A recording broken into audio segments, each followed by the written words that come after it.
माझं नाव निलेश शेळके आहे. मी वाशिम जिल्ह्यामध्ये राहतो. इथं 3 वर्ष कॉलेजला होतो मी भरती 2017 त्यानंतर 17-18 मध्ये पोलीस भरतीची प्रॅक्टिस चालू केली मी. त्यावेळेस काही नाही द्यायची म्हणून दिली होती अगोदर. त्यावेळेस फिजिकलमध्येच फेल झालो मी. फिजिकलमध्येच पास नाही झालो.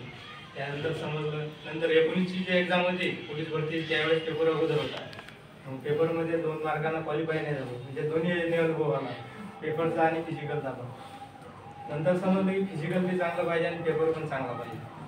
त्यानंतर एक वेळेस मी बॅच केली होती तिकडे किनवटला नांदेडमध्ये.